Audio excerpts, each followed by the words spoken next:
नमस्कार मित्रांनो, भावी शिक्षक आणि शिक्षकांनो, टिप्स फॉर टीईटी मध्ये मी अक्षय तुम्हा सर्वांचं स्वागत करतो। आपली परीक्षा काही अवघ्या तासावर येऊन ठेपलेली आहे। उद्या आहे 10 नोव्हेंबर आणि इतके 1 महिना 2 महिने 1.5 महिने काही जणांनी वर्षभर काय अभ्यास केलेला आहे त्याचं फळ आपल्याला उद्या मिळणार आहे। म्हणजे आपण इतके दिवस काय प्रयत्न केले आणि काय कष्ट घेतले किंवा काय दिवे दाखवले हे आपल्याला उद्या कळणार आहे आणि आपली परीक्षा उद्या होणार आहे। मग आपली परीक्षा आता काही तासावर येऊन ठेपलेली आहे। मग परीक्षेला जाताना आपल्या मनामध्ये खूप काही विचार असतात। परीक्षेला कसं जावं, परीक्षा देताना कशी द्यावी, परीक्षेमध्ये कोणत्या चुका टाळाव्यात, पेपर कसा सोडवावा, कुठून सोडवावा, कुठला प्रश्न अगोदर घ्यावा किंवा कशाला सुरुवातीला प्राधान्य द्यावे, असे नाना प्रकारचे विविध प्रश्न पडलेले असतात। मग हॉल तिकीटच्या बाबतीत असो, मग आपले जे काही ओळखपत्र आहेत त्याच्या बाबतीत असो किंवा जो काही नवीन बदल झालेला आहे त्याच्या बाबतीत असो, असे भरपूर प्रश्न पडलेले आहेत। आणि आजच्या या व्हिडिओमध्ये आपण त्या सर्व प्रश्नांसंदर्भात चर्चा करणार आहोत। आणि आजच्या व्हिडिओचं टायटल आहे परीक्षेला जाता जाता आणि परीक्षा देताना काय काळजी घ्यायला पाहिजे। या सर्व गोष्टींबद्दल आपण आजच्या या व्हिडिओमध्ये सविस्तरपणे बोलणार आहोत, जेणेकरून तुम्ही परीक्षेला जाताना आणि परीक्षा देताना व परीक्षेतून बाहेर आल्यानंतर तुमच्या मनामध्ये कसलेही टेन्शन नसू नये। आता टेन्शन असणे किंवा नसणे ही मुळातच टेन्शन एक प्रकारचं टेन्शन आहे। आता आपण परीक्षेला जाताना वेळेवर जाऊ का नाही, परीक्षेला वेळेवर पोहोचू का नाही, तिथे गेल्यानंतर नंबर सापडेल का नाही, तिथे गेल्यावर सगळं व्यवस्थित होईल का नाही, असे विचार प्रक्रिया चालू असते। वेगवेगळे विचार येत असतात आणि या विचार प्रक्रियेतूनच आपल्याला प्रकारचं टेन्शन येत असतं। पण जाऊ द्या, उद्या परीक्षा आहे आणि परीक्षा महत्त्वाची आहे। त्याच दृष्टिकोनातून आजच्या या व्हिडिओमध्ये आपण महत्त्वाच्या गोष्टी संदर्भात चर्चा करू।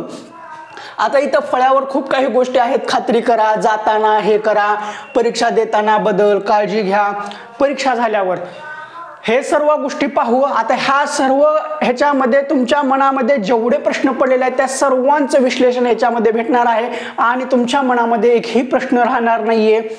एकदम रिलॅक्स होऊन जाल। त्यासाठी तुम्ही हा व्हिडिओ सुरुवातीपासून शेवटपर्यंत नक्की पहा।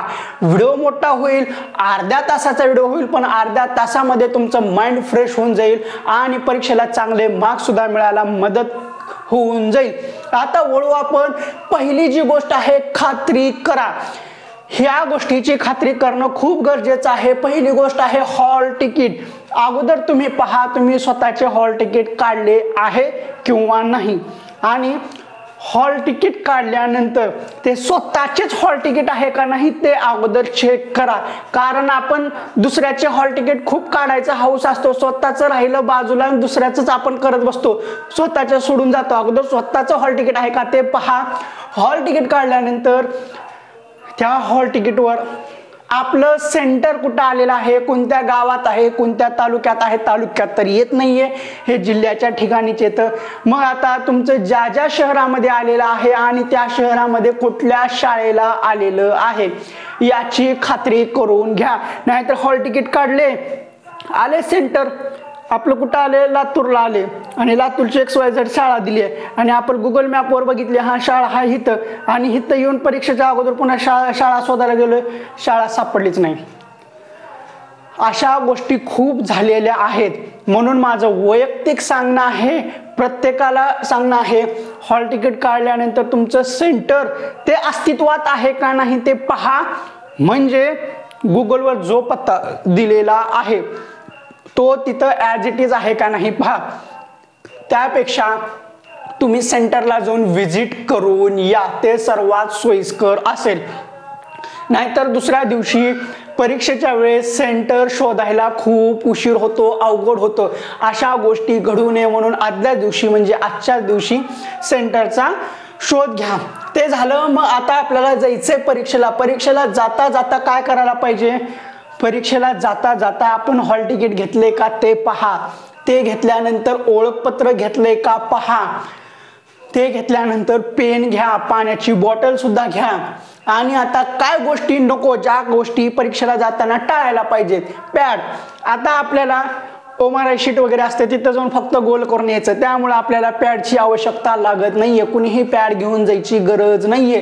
फक्त पेन, बॉटल, हॉल तिकीट, ओळखपत्र आणि तुम्ही स्वतः फक्त एवढ्या गोष्टी घेऊन जावा. आणि मला मुलांना एक वैयक्तिक सांगायचं आहे की सहसा तुम्ही पॉकेट वगैरे घेऊन जाऊ नका, बेल्ट सुद्धा घेऊन जाऊ नका, कारण हल्ली बेल्ट सुद्धा घेऊन जाऊ देत नाहीयेत, पॉकेट घेऊन जाऊ देत नाहीयेत. रुमाल घेऊन जावा पण तिथं ठेवायला भेटेल, बॅग घेऊन जावा पण तिथं ठेवायला भेटेल.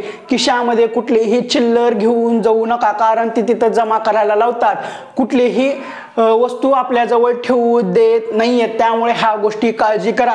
आणि महिलांनी विनाकारण जास्त सोनं घालून जाऊ नका, साधी राहणी, उच्च विचारसरणी, आपलं साधं सरळ जावा, कुठलंही जास्त सोनं घालून जाऊ नका. आपण परीक्षा द्यायला चाललो, सोन्याचं प्रदर्शन करायला चाललो नाहीयेत. आणि उगाच जास्त भडक रंगाचे कपडे सुद्धा घालून जाऊ नका, कोणीही साधं सिंपल जावा. असो, पॅड घेऊन जाऊ नका, खिशामधलं कुठलंही कागद घेऊन जाऊ नका, कुठलीही चिठ्ठी घेऊन जाऊ नका. आणि परीक्षेला चाललाय जाताना कुठलीही पुस्तकं किंवा शॉर्ट नोट्स मी जाता जाता वाचतो, तिथे गेल्यावर वाचतो, असल्या गोष्टी अजिबात करू नका. ह्या गोष्टी तुमच्या डोक्याला ताण देणाऱ्या आहेत, तुमची विचार प्रक्रिया भटकवणाऱ्या आहेत, तुम्हाला पॅनिक करणाऱ्या गोष्टी आहेत. त्यामुळं जाताना असले चिठ्ठी, चपाटी, पुस्तके वगैरे शॉर्ट नोट्स अजिबात घेऊन जाऊ नका. परीक्षेला चाललाय वही अजिबात नाहीये, फक्त पेन, पाण्याची बॉटल, हॉल तिकीट, ओळखपत्र आणि तुम्ही स्वतः, बस एवढ्या गोष्टी घेऊन जावा, बाकी कुठलीही घ्यायची गरज नाहीये. आणि सर्वात महत्त्वाची गोष्ट, परीक्षेला जाताना तुमच्या वडीलधाऱ्यांचे आशीर्वाद घ्यायला विसरू नका. देवाला मानत असाल, नाही मानत असाल, त्यांचे सुद्धा आशीर्वाद घ्या. आणि जाता जाता सर्वात महत्त्वाची गोष्ट, परीक्षेला जाताना घरातून बाहेर पाऊल टाकल्या मनामध्ये एकही नकारात्मक विचार आणायचा नाहीये. कुठला मी परीक्षेला वेळेवर पोहोचेल का, तिथं जाताना काय होईल का, मी कुठं थडकेल का, कुठली ट्रॅफिक जाम होईल का, मग माझं वेळेवर सेंटर भेटेल का, तिथं गेल्यानंतर हॉल तिकीटवर जो नंबर दिलाय तिथं सेंटरवर तो नंबर असेल का, मग परीक्षेला गेल्यानंतर पेपर सोपा येईल का, मला पेपर सोडवता येईल का, मी पेपर चांगला सोडवेल का, मी परीक्षेत पास होईल का, असले बिनकामाचे नकारात्मक विचार अजिबात आणायचे नाहीयेत.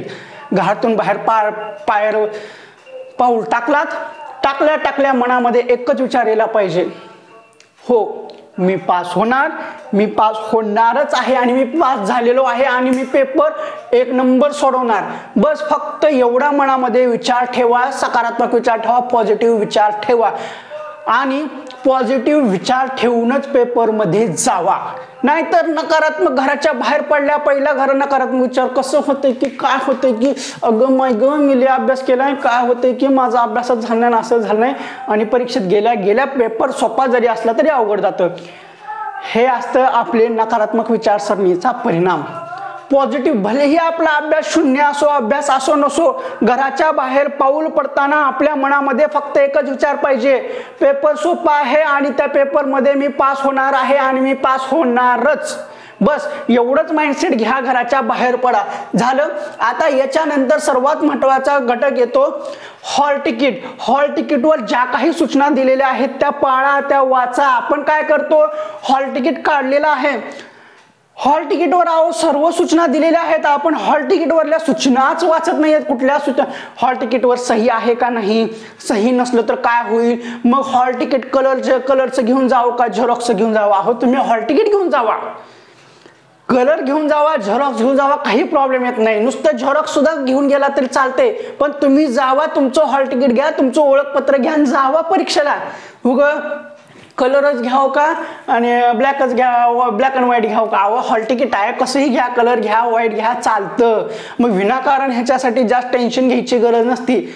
आपलं हॉल तिकीट आहे, बस हॉल तिकीट, आपलं ओळखपत्र, बस एवढं घेऊन जावा. त्याच्यावरच मग आता काही जणांचा प्रॉब्लेम झालेला आहे, जिथं सही करायचे त्या ठिकाणी स्वतःची सही नाहीये. का तर त्या फॉर्म भरणाऱ्या कॅफेवाल्या भैयाने, दादानी, त्या मामाने दुसऱ्याची सही टाकली. त्यावेळेस तुम्ही झोपी गेला होतात का, चेक केला नव्हतात का, असो त्यावेळेसच्या चुका झाल्या. पण आता जी सहीची चूक झालेली आहे ती झालेली आहे, त्याच्यासाठी विनाकारण जास्त पॅनिक होऊ नका. जावा परीक्षेला, तुम्हाला तिथं कसलाही प्रॉब्लेम येणार नाहीये.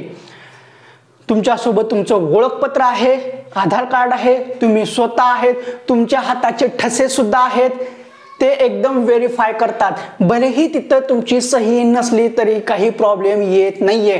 तिथं गेल्यानंतर तुम्हाला लिखित स्वरूपात द्यावं लागतं की तिथं जी काही सही झालेली आहे ते फॉर्म भरताना दुसऱ्यानं ते फॉर्म भरताना चुकून झालेली आहे, माझी अशी अशी सही आहे, माझे सर्व डॉक्युमेंट मी जमा केलेले आहेत, आधार कार्ड दिलेलं आहे, माझं थंबचं व्हेरिफिकेशन केलेलं आहे, सर्व गोष्टी बरोबर आहेत, फक्त साईन चुकीची आली होती, माझी सही अशी आहे.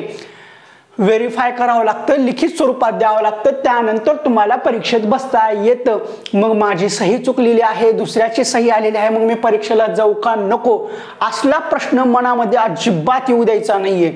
भलेही तुमची सही चुकलेली असू, सही दुसऱ्याची येऊ, गपचीप हॉल तिकीट घ्यायचं आणि परीक्षेला निघायचं. तिथं तुमच्याकडून लिखित स्वरूपात घेतात आणि तुम्हाला परीक्षेला बसवू देतात. आणि जर परीक्षेला बसू देना गेले तर ह्याच्या पुढला सुद्धा उपाय आहे. सर प्लीज विनंती करा, त्यांना हातापाया जोडा, देतात बसू. तुमचं नुकसान अजिबात करणार नाहीयेत. पण एक गोष्ट नक्की करा, वेळेवर जा. वेळेचं महत्व खूप आहे, ह्या गोष्टी करा. त्यामुळं हॉल तिकीटच्या बाबतीत जे प्रश्न आहेत, ज्या शंका आहेत ते कळाल्या. मग आता काही जणांचा हॉल तिकीटवर फोटोच आला नाही, काही प्रॉब्लेम येत नाहीये. तुमचं तिथं स्वतःचं ओळखपत्र आहे, तुम्ही स्वतःचा फोटो घेऊन जावा, तो जमा करतात. तुमचं पुन्हा ओळखपत्र आहेच. ह्या सर्व गोष्टी असल्यामुळे जास्त काही प्रॉब्लेम येत नाहीये. पण कुठं प्रॉब्लेम येतो, जर तुम्ही दुसऱ्याचं हॉल तिकीट घेऊन गेलात, माझं नाव आहे अक्षय विरकर आणि मी घेऊन चाललोय XYZ, मला बसू देतील का नाही, मग मी काय झालो डमी उमेदवार, असल्या गोष्टी करू नका. भलेही तुमची सही नसू द्या, दुसऱ्याची सही आलेली असते, चुकून आलेली असते, पण बाकी सर्व नाव बिव सगळं तुमचं तेच आहे ना, मग बसू देतात. त्यामुळं काही काळजी करू नका. आणि आणखीन एक महत्त्वाचं, हॉल तिकीटवर तुमचं नाव काय आहे ते तपासा आणि त्याच नावाचं ओळखपत्र सुद्धा घेऊन जावं. नाही तर काय करण्याचं नाव असतं, माझं नाव आहे अक्षय बाळासाहेब विरकर, मग माझ्या आधार कार्डवर नाव काय आहे, विरकर अक्षय बाळासाहेब. मग इथं लगेच टेन्शन, अरे बापरे, मग काय करावं, आपलं मतदान कार्ड आहे, दुसरं कुठला पॅन कार्ड आहे त्याच्यावर बघावं तसंच सेम नाव आहे का, नसेल तर मग दोन दोन ओळखपत्र घेऊन जावा, काही प्रॉब्लेम येत नाही, कारण थंबचं सुद्धा व्हेरिफिकेशन असतं. त्यामुळे असल्यावर जास्त टेन्शन घेऊ नका. ह्या गोष्टी झाल्या, ह्या गोष्टी जास्त पॅनिक करणाऱ्या होत्या, ह्या दूर झाल्या. मग आता सर्वात महत्त्वाचं, आपण हॉल तिकीट भेटलं, सगळं झालं, सेंटर भेटलं, सेंटरवर गेलो, बसलो, सर्व गोष्टी झाल्या. मग तिथं आपण आपल्या सीटवर जाऊन बसल्यानंतर काय करायचं, ह्या सर्वात महत्त्वाच्या गोष्टी असतात.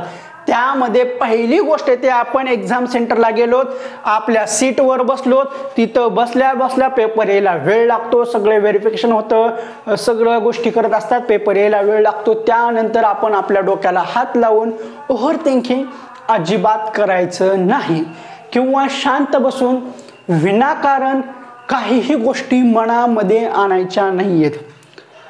वेळ पुरेल का, परीक्षा सोपी जाईल का, मी पास होईल का, माझा ह्याच गोष्टीचा अभ्यास झाला नाही, माझा परिसर अभ्यास झाला नाही, मी मानसशास्त्र केलंय पण मग मी जे केलंय ते येईल का नाही, असल्या गोष्टीचा अजिबात विचार करायचा नाही. ओव्हर थिंकिंग बिलकुल करायची नाहीये. परीक्षेला चाललात, परीक्षा द्यायला चाललात, तुम्हाला ज्या काही गोष्टी करायच्या होत्या त्या सर्व गोष्टी करून झालेल्या आहेत. युद्ध लढवायला चाललात, युद्धाच्या पूर्वी जेवढी काही सराव करायचा होता, जेवढी काही तयारी करायची सर्वच्या सर्व झाली. आता डायरेक्ट युद्धामध्ये उतरायचे. तीच परीक्षा आहे आपली, म्हणजेच परीक्षेमध्ये जाऊन आपल्याला पेपर सोडवायचे. मग तिथं गेल्यानंतर मी तलवार कशी उचलू, हे करू, असल्या गोष्टीचा विचार अजिबात करायचा नाहीये. येणारा पेपर आलाय, मला सोडवायचा आहे, बस. 2.5 तास मी आणि माझा पेपर, मी आणि माझा पेपर, ते होतं ना माझं कुटुंब माझी जबाबदारी, तसं माझा पेपर माझी जबाबदारी आणि माझेच 2.5 तास, बस एवढ्याच गोष्टीचा विचार करायचा. आणि बाकी हिकडून तिकडून काही गोष्टी येतील त्या गोष्टीचा अजिबात विचार करायचा नाहीये. कारण ओव्हर थिंकिंग जर करू लागलात, त्या ओव्हर थिंकिंग मध्ये जर तुम्ही अडकलात तर पेपर कसलाही सोपा येऊ दे, तुम्हाला पास करणं पर्वत चढल्यासारखं होऊन जाईल. त्यामुळं विनाकारण ओव्हर थिंकिंग अजिबात करायची नाहीये. त्यानंतरची गोष्ट आहे, ओव्हर थिंकिंग झाली टाइमपास.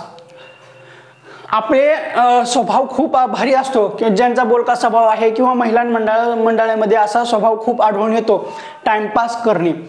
पेपर जरी आला, कुणाचं काही जरी चुकलो, कुणाला काही जरी समजत नसेल तर त्यांना समजून सांगणं, त्यांना हे करणं, असं नाही हो तसं आहे, असं करू नका, तसं करू नये.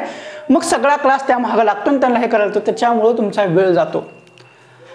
असला टाइमपास अजिबात करायचा नाही. मग आपण आपल्या समोर कोण आहे, मागं कोण आहे, तुझा किती अभ्यास झालाय, काय अभ्यास केलास, हे ते का ते का नाही, मग आपण मिळून पेपर सोडू. असल्या गोष्टीचा टाइमपास करायचा नाही आणि असल्या गोष्टीच्या नादी सुद्धा लागायचं नाही. आता परीक्षा देताना काय गोष्टी करायच्या नाहीत आपण ते सुरुवातीला पाहतोय. ओव्हर थिंकिंग झाली, करायची नाहीये. टाइमपास झाला, टाइमपास करायचं नाही. बिफोर एक्झाम सील तोडायची नाहीये. आता तुम्हाला परीक्षा सुरू होण्याच्या काही अवधी अगोदर तुम्हाला पेपर सुद्धा देतात, MRI शीट सुद्धा देतात. त्याच्यामध्ये तुमचा नंबर टाकायचा असतो. नंबर टाकताना नीट काळजी घ्या. तुमचा नंबर हे काय आहे, इथं वरती नंबर असतो किंवा सेंटर नंबर आहे, जिथं तुमचा जो नंबर दिलेला आहे 1 2 3 4 5 6 9 पर्यंत असतं. मग ते नंबर बरोबर गोल करा. ह्या गोष्टीसाठी वेळ दिलेला असतो, त्या गोष्टी पूर्ण करा. तुमचा नंबर ॲक्युरेट गोल करा, त्याची प्रॅक्टिस करा. आज रात्रीच MRI शीटवर नंबर कसा टाकायचा तो व्यवस्थित टाकून घ्या. आणि पेपर दिल्यानंतर घंटी म्हणजे टाइम सुरू होण्याच्या अगोदर पेपरला सील असते, ती सील तोडायची नाहीये. महत्वाची गोष्ट आहे, ती अजिबात ब्रेक करायची नाहीये. ती जर ब्रेक केलात तर मग लगे असा प्रश्न बघतो, इकडं का आहे, सोपं आहे का अवघड आहे, अरे इकडं सामाजिक शास्त्राचं हे काही नवीनच आले, मी कधी वाचलंच नाही, आता कसं करावं, अगं बया माझ्या तर दिवाळीमध्ये लाडू खाण्यातच गेले, हे काही नवीनच आले.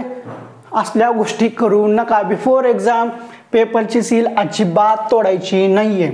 सर्वात महत्वाची गोष्ट, तुमचं उत्तर बरोबर आहे, तुम्हाला येते म्हणून लगे पटकन प्रश्न वाचला, एक प्रश्नाचं उत्तर आहे 2 आणि मी केले 3 ला गोल, असल्या गोष्टी करायच्या नाहीयेत. उघडा डोळे, बघा नीट, प्रश्न वाचा. एका पहिल्याच्या प्रश्नाचं उत्तर 2 आहे तर उत्तर पत्रिकेमध्ये सुद्धा पहिल्या प्रश्नाच्या बरोबर 2 ऑप्शनला गोल केलं पाहिजे. कारण असतं 1 2 3 4 असे ऑप्शन असतात आणि तुमचं पहिल्या प्रश्नाचं ऑप्शन 2 आहे तर बरोबर 2 लाच गोल करा, नाही तर 3 ला गोल करून याचाल तर ते चुकीचं असतं. आणि गोल ॲक्युरेट करा. ॲक्युरेट करा म्हणजे एवढं गोल करायला दिलेलं आहे ना, असा एवढा भरा मोठा गोल करायचा असतो का नाही, जेवढं गोल करायला दिले तेवढंच गोल करा आणि एकदम प्रॉपर करा. इकडं कमी तिकडं जास्त अर्धवट गोल करू नका, तेवढा गोल भरा, वेळ लागतो. म्हणून गोल व्यवस्थित करा. त्यानंतर आहे सर्वात महत्वाची गोष्ट, येत नाही त्याला झटत बसायचं नाहीये. पहिलाच प्रश्न परीक्षेमध्ये आला, मराठीचा पेपर आहे, मराठीच्या पेपर मधला पहिलाच प्रश्न, आणि तो असा काही प्रश्न आलेला आहे की मी पुस्तक उघडून एवढं महिनाभर चालून सुद्धा असा विचित्र प्रश्न आलेला आहे. गण विचारलेला आहे, वृत्त विचारलेला आहे, किंवा असा समास विचारलेला आहे तो मी केलाच नाहीये, किंवा असा प्रयोग विचारलेला आहे की तो मी केलाच नाहीये. आला प्रश्न, येईना गेले, मग कसं येत नाही मी ते बघतोच, असं तर अजिबात करायचं नाहीये. येत नाही, दे सोडून चल पुढं. मग आता दे सोडून चल पुढं म्हणजे असं केलं तर जमतं का हो?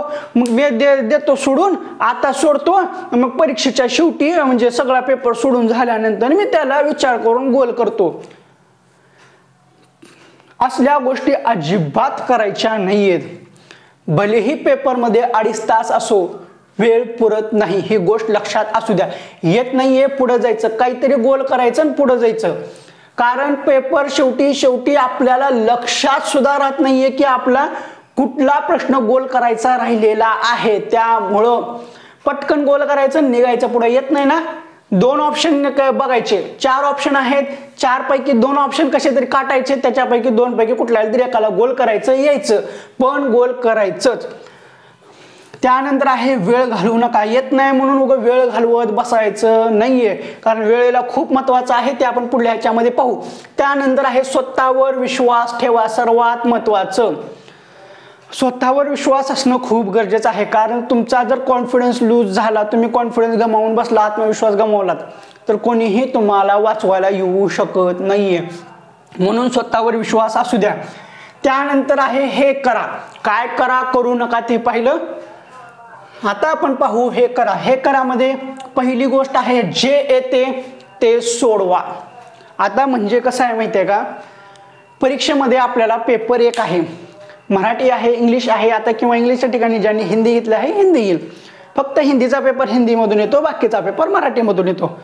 मानसशास्त्र आहे, गणित आहे आणि पर्यावरण आहे. मग आपल्याला परीक्षेमध्ये 150 प्रश्न आहेत. 150 प्रश्नाला 150 मिनिट आहेत. 2.5 तासाचा वेळ आहे. एका प्रश्नासाठी 1 मिनिट आहे. म्हणून जे येतंय ते पटकन सोडवून मोकळं व्हायचं. येत नाही त्याला सुद्धा गोल करून पुढे जायचं, कारण पुन्हा वेळ खूप जातो. मग आता ह्याच्यामध्ये जे येतं ते पटकन सोडवण्यासाठी एकदम सोपं काय आहे, आपल्याला परिसर अभ्यास खूप सोपा जातो. 30 प्रश्न आहेत, 15 मिनिटामध्ये सोडून होतात. मग अगोदर ते घेतलं तर चालतं. तुम्ही कुठलंही सेक्शन अगोदर घेतलं तर चालतं. मराठी अगोदर घेतला, इंग्लिश अगोदर घ्या, गणित अगोदर घ्या, परिसर अभ्यास अगोदर घ्या, चालतं. पण आता तुम्ही परिसर अभ्यासाचा प्रश्न सोडवायला, परिसर अभ्यासाचा प्रश्न आहे 121वा किंवा 121वा आणि तुम्ही सोडवायला 1 नंबरला 121वा प्रश्न गोल केला, चालतंय का? तसं अजिबात चालत नाहीये. 1 ते 30 प्रश्न तुमचे मराठीचे आहेत, 31 ते 60 प्रश्न तुमचे हिंदी किंवा इंग्लिशचे असतील. मग अगोदर पेपरमध्ये पहा कुठले आलेले आहेत. मग गणित आहे, मग परिसर अभ्यास आहे, मानसशास्त्र आहे, मग परिसर अभ्यास आहे. परिसर अभ्यास शेवटी असतो. सेक्शन नुसार बघून सोडवा. उगाच विनाकारण धांदळल्यासारखं गोंधळल्यासारखं करू नका. तुम्हाला परिसर अभ्यास सोपा जातो. पेपरमध्ये दिलेला नंबर आहे परिसर अभ्यासा, कितवा प्रश्न आहे त्या नंबरचं MRI शीटचं बघायचं, तिथून चालू करायचं, चालतं. पण ते एकदम व्यवस्थित. नाहीतर मराठीचे प्रश्न गणिताला, गणिताचे उत्तर परिसर अभ्यासला असल्या गोष्टी करू नका. जे येते ते पटकन गोल करा आणि पुढे चला. आता जे येत नाही ना त्याला पटकन गोल करायचं आणि पुढे जायचं. वेळ खूप महत्वाचा आहे. व परीक्षेमध्ये वेळ कसा गेला काहीच कळत नाही आपल्याला. भलेही 2.5 तास खूप वाटत असतील पण कमी पडतात. त्यानंतर आहे वेळेचं महत्व. आता आपण येऊ वेळेचं महत्व. ह्याच्यामध्येच सगळ्या काही गोष्टी आहेत आणि ह्याच्यामध्येच तुम्हाला काही महत्वाच्या गोष्टी कळून जातील. वेळ पुरतच नाहीये. मी आता सांगितल्याप्रमाणे आपल्या पेपरला, पेपर 1 असो, पेपर 2 असो, 2.5 तासाचा प्रश्न आहे, 150 प्रश्न आहेत, एका प्रश्नाला 1 मिनिट आहे. मग आपल्याला वाटतं बक्कळ वेळ आहे, चिक्कार वेळ आहे, अरे एका प्रश्नाला 1 मिनिट 60 सेकंद, अरे मस्त रमत गमत सोडू आपण, आपलं एकदम स्पीडा पटापट येतं. नाही दादा, आपल्याला परीक्षेमध्ये काय होतं माहिती आहे का, पेपर 1चं सांगतो अगोदर तुम्हाला. पेपर 1 गणिताचा वेळ खातोच. आपण भलेही मराठी सोडो, मानसशास्त्र सोडो, इंग्लिश सोडो किंवा हिंदी सोडो, परिसर अभ्यास सोडो, असे कित्येक प्रकरण झालेले आहेत. गणितासाठी वेळ भेटला नाहीये. शेवटचे 5 मिनिटं भेटलेत गणिताचा पेपर सोडवायला. गणिताचा पेपर हा वेळ खाऊ आहे. गणिताचे उत्तर लगेच भेटत नाहीये, त्याला सोडवावेच लागतात. जर तुम्ही पूर्वीचे पेपर जर सॉल्व केलेला असाल तर तुम्हाला चटाचट पटापट खटाखट उत्तर येतात. का? अगोदरचे प्रश्न बघितलेत आणि परीक्षेमध्ये सुद्धा तेच प्रश्न नाहीत, फक्त आकडे बदलणार आहेत. त्यामुळे तुम्हाला लॉजिक आलेलं आहे. आणि ज्यांनी गणिताच्या पूर्वीच्या पेपरची प्रॅक्टिस केली नाही त्यांना गणित वेळ खाणारच आहे. आणि अभ्यास करून सुद्धा गणित वेळ खाणार आहे. त्यामुळे कुठेही टाइमपास करायचं नाहीये. वेळ कुठला पेपर खातो ते सांगतोय. पेपर 1ला गणित 100% वेळ घालणार आहे. तुम्हाला तिथं 30 मिनिट गणिताला भेटतच नाहीयेत. तुम्ही सगळा पेपर सोडून गणिताकडे असाल, वेळ पुरणार नाहीये. गणित 30 पेक्षा जास्त मिनिट लागतो. त्यानंतर आहे मानसशास्त्र. मानसशास्त्र सुद्धा वेळ खातच. आता मानसशास्त्र 1 लाइनर प्रश्न नसतात मित्रांनो. आपण मानसशास्त्राच्या नोट्स दिल्या होत्या, नोट्स वाचल्या असतील की परचेस केल्या असतील, त्याचा अभ्यास केला असेल तर तुम्हाला लक्षात येईल मानसशास्त्राचे प्रश्न कसे विचारले जातात. काळ होता व 2000 ते 15-16 पर्यंतचा काळ होता 1 लाइनर 2 लाइनर. आता काळ बदललेला आहे. प्रश्न असतो, एकाच प्रश्नाचे 4 हे दिलेले असतात, ओळी दिलेल्या असतात. मग त्याचे ऑप्शन दिलेले असतात. त्याचे ऑप्शन सुद्धा बरोबर, कड चूक, वरील पैकी सर्व बरोबर, वरील पैकी अड ई चूक असले दिलेले असतात. मग आपल्याला परत ते वाचावे लागतात, परत एकही करावं लागतात. आणि अशा प्रश्नाला जर तुम्ही पर्यायाकडून उत्तराकडे जात असाल, मानसशास्त्राचा पेपरच तुम्हाला सुटायला 1 तास लागतो. त्यामुळं मानसशास्त्राचा प्रॉपर अभ्यास करून प्रश्न काय आहे प्रश्नामध्येच उत्तर असतं.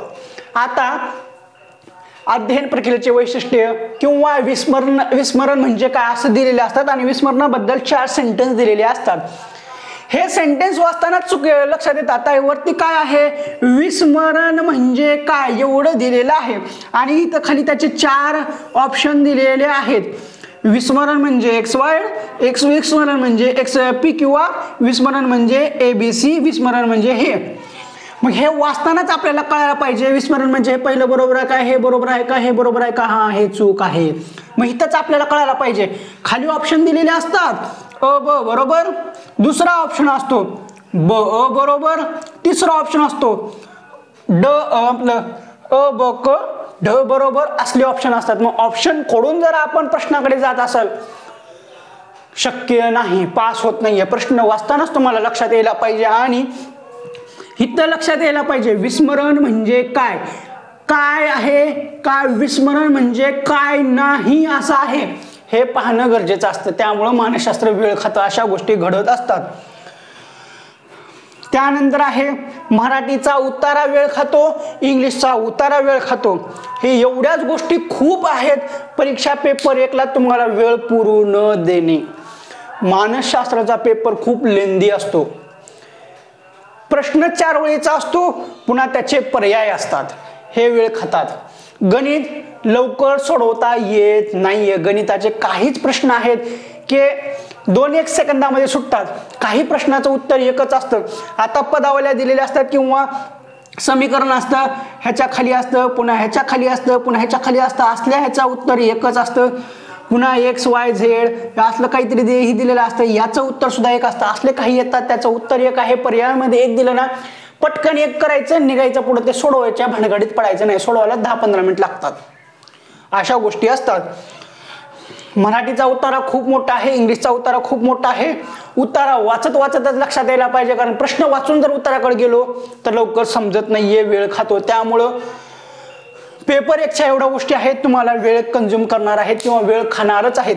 आता पेपर 2 मध्ये तुम्हाला महत्वाची गोष्ट सांगतो. पेपर 2 ज्यांचं सामाजिक शास्त्र आहे त्यांना पेपरसाठी वेळ पुरतो, पण पुरवायला आलं पाहिजे. ते कसं, आपला पेपर 2ला सामाजिक शास्त्र आहे.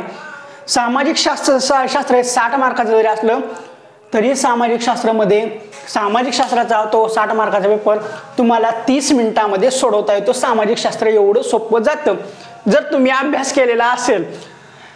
आपण दिल्या होत्या सामाजिक शास्त्राच्या 639 रुपयाला बंच. त्याच्यामध्ये तुमचं इतिहास झालं, भूगोल झालं, जुना झाला, नवीन झाला, सर्वच्या सर्व क्लिअर करून दिलं.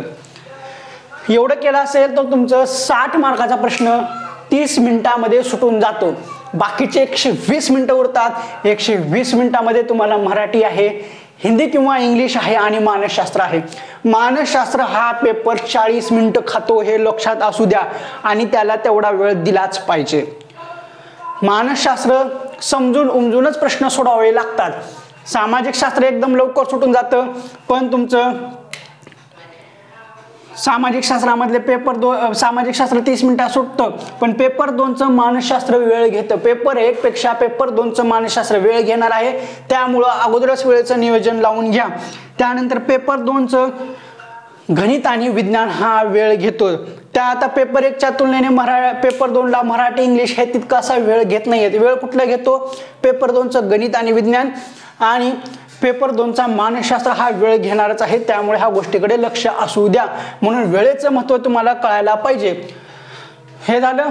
खात्री करा जाताना काय करायला पाहिजे ते कळालं. परीक्षा देताना हे करा किंवा हे करू नका ते झालं. मग आता तुम्हाला पेपर कसा सोडवायचा हे तुमच्यावर आहे. तुम्ही पहिल्यांदा मराठीही सोडू शकता, इंग्लिशही सोडू शकता, पण योग्य ठिकाणी गोल करा. हा तुमची मर्जी. मी असं सांगणार नाही की हे तुम्ही अगोदरच सोडवा, तसं नाहीये.